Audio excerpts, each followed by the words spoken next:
Hi, I'm Lucas and welcome to the second episode of TOEFL Tuesdays.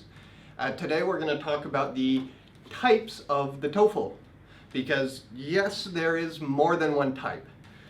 There are in fact, well, depends who you ask and what time period you're talking about and how loose of a definition you use, but there are 4 types of TOEFL altogether.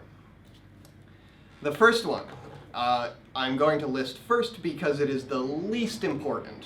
After this video, you can forget about it.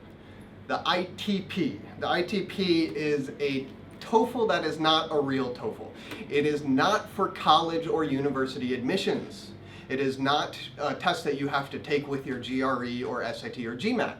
Instead, it is a test that teachers can give to their students just to assess the level of their students' English. So it is given by teachers in classrooms and you never have to decide anything about the ITP. So if that's done, here's another one that you don't need to worry about. The CBT is totally unnecessary because it's not in existence. CBT means computer-based test, and the computer-based test is finished. ETS, the company that makes the TOEFL, stopped making it. They stopped making it because they started making the IBT, the internet-based test. And the IBT is the most important test.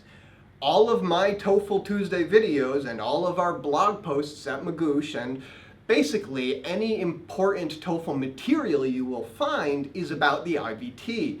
97% of test takers take the internet-based test.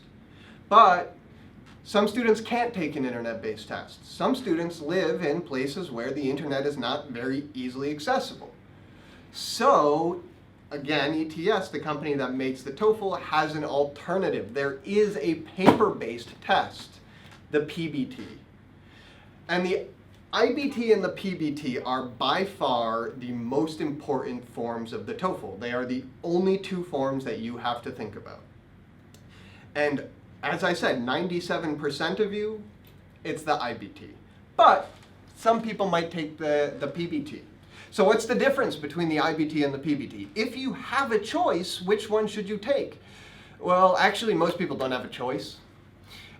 It depends on the location, but basically every country that uses the PBT doesn't have an option for the IBT. It's very rare that you can choose.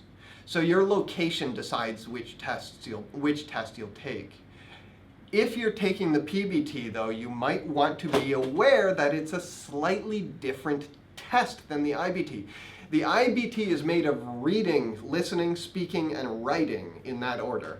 The PBT, on the other hand, it has 3 main sections. It is reading, grammar and writing, and listening. And then there is an essay which is counted separately. The scores are also different. The IBT is from a scale of 0 to 120. The PBT, on the other hand, is a scale of 310 to 677. I don't know why they chose those numbers. It's ridiculous. But the max score for the PBT is 677. That's all that matters. So there's a different scoring. Schools have different requirements. And the actual tests themselves are different. The reading and listening are similar between the tests, but not the same. Again, most importantly for most students, the IBT is the main TOEFL today. And very soon it will be the only TOEFL. The PBT will disappear as soon as ETS can make it disappear. So, again, IBT is probably your TOEFL.